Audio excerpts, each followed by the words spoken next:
زخبركم تخطاتلتنا كما يصنحكم باركس نايزي ساعات زي نحذركم متيلخو مجمرتا جن اسزينا سودان ابراغا خارتوم استفصم متقعتي 10 سوات تقاتلهم ግብጽ ኢትዮጵያ በዘካሄደው መምላእ ግድብ ህዳሴ ተቆጥዓ ሞሮኮ በመንቀጥቀጥ ምድሪ ፍርቅ ነበርቲ ሓንቲ ቆሸት ጠፊኦም ፕሬዝዳንት ኢሳያስ አፈወርቂ ንጉስ መሐመድ አልሳዲስ ናይ ጽንዓት ያብካ መልእኽቲ ሊኹን ካልኦትን ዝብሉ ዜናታት ሒዝና መጽናኩም ኣለና ሰናይ ምክትታል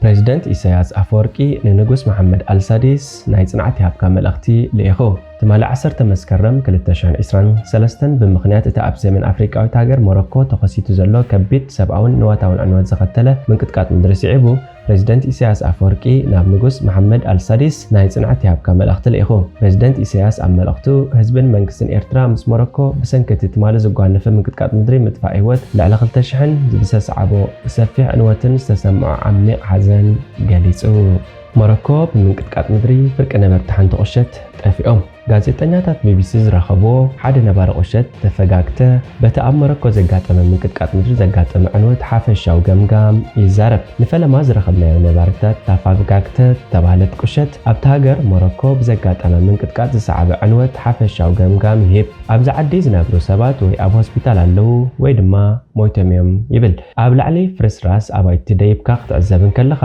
ዝኾነ ሰብ ከይተጎዳእካ ሃድም ከም ዘይክእል ትርዳእ حطبن آمانن ባህላው አባይቶም ምስ ዓቐነት ምቅጥቃጥ ምድሪ ዝመጣጠና ይነበረን ካብቶም 200 ዝኾነ ነበርቲ ተስዓ ሞይቶም ካልኦት ብዙሓት ድማ ደሃዮም ኣይተረኽበን ካድሞ ዕድላይ ነበሮምን ንነፍሶም ከድሕኑ ግዜ ነበሮምን ይብል ሓሰን ንሱን ካብቲ ፍርስራስ ይወፅዩ ኣኮ ክሳብ ሕጂ ኣብ ትሕቲ ፍርስራስ ተቐቢሩ ከም ዘሎ ይዛረብ ተኻዒቱ ክወፅዩ ዝብል ተስፋ ከም ዘይብሉ ድማ ይገልጽ ኣብዚ ማሽነሪ ዘለዎ ሰብ የለን ካብ ካልእ ዝመጽእ ሓገዛት ድማ ክሳብ ሕጂ በጽሐን እዚ ፈጣሪ ይምጽእዎ ኣሎ ስለኹሉ ድማ ንኣላህ ነመስግኖ እንተኾነ حاجز منغستي نصبلنا حزب ام حجاز دونغيوم امن ادنغيوم يبل سبب سلطان موروكو نخلو زغرب اهجراو حاجزات كقبلوا خمزلهم بمجلات حسن انت خونا اتزلوتم كحتي نخلو خيعاتو سقعتو حبقان بتخلق شنخ ابتن اشتو حبرتسب كل سب نحدا عبد الرحمن استبعال سبعي كهتصنعنا الرأى عبد الرحمن بعلت بيتون سلست اودات دقون زسانيو جزانا ابتنيرو يبل نابتز فرارس كبابنا ملخته حجي اتخبابي فراريسيو سعدا خبرتان قل اقوحتن كتريو تخلو استرفا كله تافيو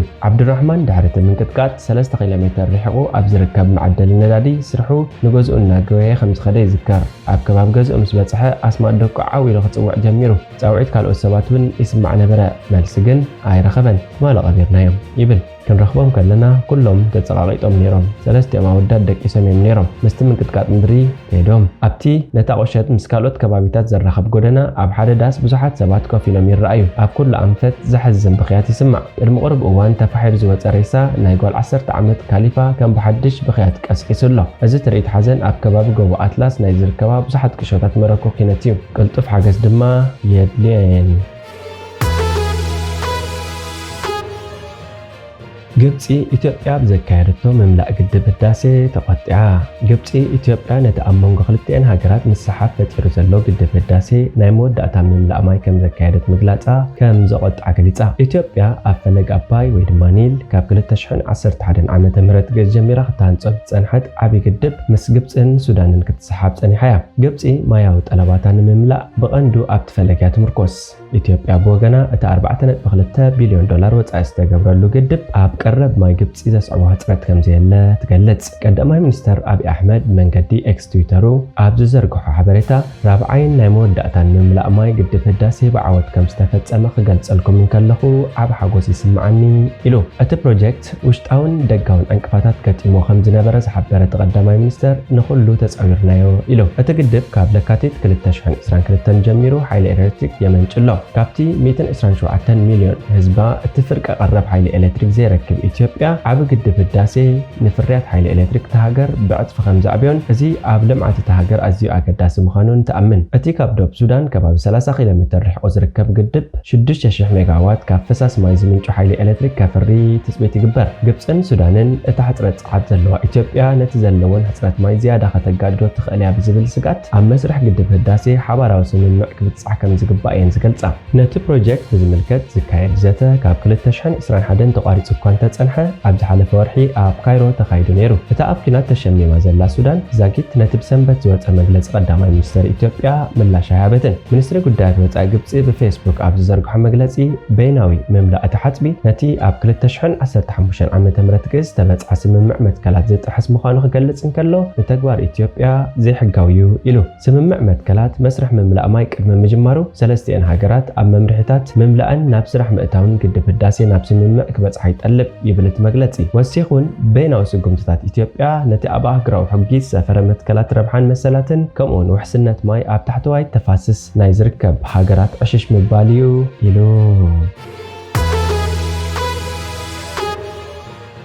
ትግራይ ሓደ መንእሰይ ብኣባላት ጸጥታ ከም ዝተቐትለ ተገሊጹ።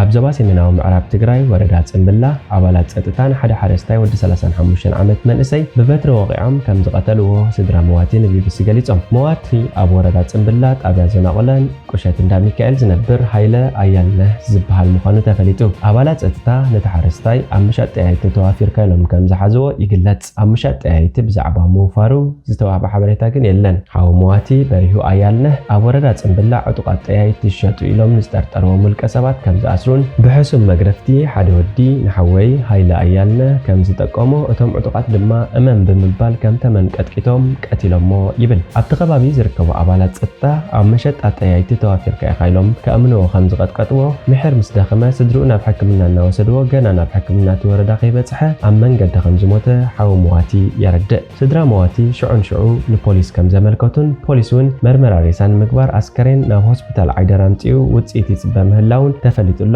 እንተኾነ መርማርን ምፅራይ ገበንን ቤት ጽሕፈት ፖሊስ ወረዳ ጽምብላ ላዕለዎት ሓለፍተይ ከይፈቐዱለይ ንጋዜጠኛ መብርሂ ክህብ ይኸብደኒ እዩ ብምባል ንቢቢሲ ቃሉ ክህብ ኣይከኣለን። ስድራና ሲቪል እናሃለወ ኣብ ጣብያ ፖሊስ ክእስር ዘለዎ እንተበሉ ሰማዕ ይረኸቡን። ኣብ ፀሃያይ እናሃለወ ኣልዒሎም እዮም ወሲዶሞ ይብል ሓዊ መዋቲ ተጋዳላይ በሪሁ። ክንፈትሖ 50,000 ብር ክፈልውን ኢሎምና ነይሮም ይብል። ስድራ መዋቲ ንጸጥታን ምክትል ኣመሓዳርን ወረዳ ጽምብላውን ከም ዘመልከቱን ከጻሪ ይጻር ከም ዘሎ ኣክኡ ንመዋቲ ተጋዳላይ ዳኛው ተስፋይ ንቢቢሲ ተዛሪቡ። ሓውና ተቐቲሉ ኣማውቱ ይሕዝን እዩ ግን ድማ ክጻር ኣለዎ ዝበለ ተጋዳላይ ዳኛው ብመሰረት እቲ ዝተጋደልናሉን ዝቆሰልናሉን ቀተልቲ ሓውና ናብ ሕጊ ቀሪቦም ክፍረዶም ኣለዎ ኢና ንብል። ስድራ መዋቲ ሬሳ ካብ ሆስፒታል ዓይደር ተቐቢሎም ትማልን ዓዲ ዝተበከሱ ክኾኑ ከለው ስነስርዓት ቀብሪ ኣብ ዓዱ ከም ዝተፈጸመ ተፈሊጡሎ። እቲ ግዜያዊ ምምሕዳር ክልል ትግራይ ብሰንኪ ዘጋጠሞ ዘሎ ብድሆታት ነቲ ክልል ከም ትዝድለ ክቆጻጸሮ ከም ዘይከኣለ ኣቶ ጌታቸው ረዳ ተኣሚኑሎ። ኣብ ትግራይ መንግስቲ ዘይፈልጦም ኣብያተ ማእሰርቲ ኣለዎ ክብል ምእዋጅ እውን መርኣያ ናይ ዝምዃኑ ይግለጽ። ኣብ ዝሓለፈ ሒደት መዓልትታት ሰብ መዝፅ ጸጥታ ክልል ትግራይ ኣብ መቐለ ንሓያሎ መራሕትን ኣባላትን ተቋምቲ ውድባት ዝርከብዎም ሰልፈኛታት እናሃረሙ ከኣስርዎም ከም ዝተረኣዩ ጸብጸባት የመልክቱ። ኣምነስቲ ኣብ ልዕልቶም ነቲ ግህሰት ዝፈጸሙ ሰብ መዚ ጸጥታ ምርመራ ክፍጸም ብምሕታት እቲ ክልል ካብ ዓናዊ ኩናት ኣብ ዝወጸሉ ዘሎ እዋን መሰላት ሰባት ምኽባርን ኣገዳሲ ምዃኑ ኣመልኪቱ። ብዙሓት ተጋሩ እቲ ንልዕሊ 30 ዓመት ኣብቲ ክልል ፖለቲካዊ ስልጣን ተቋጻጺሩ ዝርከብ ሕወሓት ነቲ ክልል ናብ ኩናት ብምእታውን ተሓታትነት ብዘይምርግጋጹን ይነቕፍዎ። ሱዳን ኣብ ዕዳጋ ካርቱም ዝተፈጸመ መጥቃዕቲ 10 ሰባት ተቐቲሎም። ኣብ ርእሲ ከተማ ሱዳን ኣመና ኣብ ዝተጨቃጨቀ ዕዳጋ ብዘጋጠመ መጥቃዕቲ ብውሕዱ 35 ሰባት ከም ዝሞቱ ሓደ ግብረሰናይ ትካል ሕክምና ሓቢሩ። እቲ መጥቃዕቲ ካልኦት ልዕሊ 60 ሰባት ከም ዝቆሰሉ እውን ተገሊጹ። ዶብ ኣልቦ ሓካይ MSF ነቲ ቦምባ መጥቃዕቲ ህልቂት ክብል ገሊጽዎ። ነበርቲ እቲ ከባቢ ትማሊ ሰንበት ኣብ ደቡባዊ ክፋል ካርቱም ኣብ ዝርከብ ዕዳጋ ቀብሮ ወታደራዊ ነፋሪት ቦምባታት ከም ዝደርቤት ገሊጾም። ሰራዊት መንግስትን ወታደራዊ ሓይሊ ህጹጽ ደገፍን ንኻርቱም ንምቁጽጻር ካብ መፋርቕ ሚያዝያ ጀሚሮም ኣብ ውግእ ይርከቡ። ብኣማይት ዝቑጸሩ ዜጋታት ድማ ተቐቲሎም። ብሰንበት ኣተሓባባሪት ህጹባን ዶብ ኣልቦ ሓካይም ማሪ በርተን ኣብ ሆስፒታል ባሻየር ዝርከቡ ወለንተኛታትን ኣባላት ሕክምናን በቲ ኣብታ ከተማ ዝወረደ መጥቃዕቲ ሰንቢዶምን ብራዕዲ ተዋሒጦምን ኣለዉ ክትብል መንገዲ ትዊተር ገሊጻ። ትካል ዶብ ኣልቦ ሓካይም ተባራዓይ ኣጽዋር ኣብ ዕዳጋ ከም ዝወረደን ብሰንኪ እቲ መጥቃዕቲ ኣየርን ደብዳብን ዘይተሓስበ ስቃይን ህይወት ምጥፋን ከም ዝቐጸለ ገሊጹ። ህይወት ናይቶም በት መጥቃዕቲ ኣካላቶም ምሕር ዝተጎድኡ ሰባት ከነድሕን ንፅዕር ኣለና ኢል ቅሱ ነይሩ ክብል MSF ወሲኹ ሓቢሩ። ሱዳን ኣብ ሚያዝያ ሓላፊ ሰራዊት ጀነራል ዓብደልፋታሕ አልቡርሃንን ኣዛዚ ናይቲ ብዳዕመ ሰሪዕ ዝፍለጥ ንኡስ ወታደራዊ ሓይሊ ህፁፅ ደገፍ ጀነራል መሐመድ ሓምዳን ዳጋሎን ሕሜቲ ዛዕባ መጻኢ ዕድልታ ሃገር ብዘይምርድኦም እዩ እቲ ኩናት ተወሊዑ። ብሰንኪ እቲ ኩናት ኣስታት 5 ሚልዮን ሰባት ካብ ቤቶም ክሃድሙ ተገዲዶም ብኣሽዓት ዝቑፀሩ ሰባት ድማ ተቐቲሎም። ካርቱምን ምዕራባዊ ዞባ ዳርፉርን በቲ ግጭት ዝያዳ ዝተሃስያ ዞባታት ኮይነን ኣለዋ። ሓይልታት ዳዕም ሰሪዕ ንመብዛሕትኡ ክፋል ካርቱምን ከምኡን ጎረባብቲ ከተማታት እምዱርማንን ባሕሪንን ተቆጻጺሮን ይርከብ። ሰራዊት እቲ ሃገር ነተን ከተማታት ዳግማይ ምቁጽጻር ኣብ ዝገብሮ ዘሎ ጻዕሪ ብተደጋጋሚ ደብዳብ ነፈርቲ ከም ዘካይድ ይፍለጥ። ቅድሚ ሓደ ሰሙን ኣቢሉ ዝተፈጸመ መጥቃዕቲ ኣየር 2 ህጻናት ዝርከብዎም ብውሕዱ 20 ሰባት ከም ዝተቐትሉ ይፍለጥ። ኣሜሪካ፣ ሳዑዲ ዓረብን ካልኦት ሃገራትን እቲ ግጭት ከብቅዕ ክሽምግላ ጸኒሐን እየን። እንተኾነ ክሳብ ሕጂ ኣይተዓወታን። እምበኣርከስ ዝኸበርኩም ተኸታተልትና ናይዚ ሰዓት እዚ ዜናዊ መሰናድኦና ኣብዚ ፍጸም። ሓደሽቲ ዜናታት ንምክትታል ሳብስክራይብ፣ ሼር፣ ላይክ፣ ኮሜንት ምግባር ኣይትረስዑ ኢኹም። ሰላም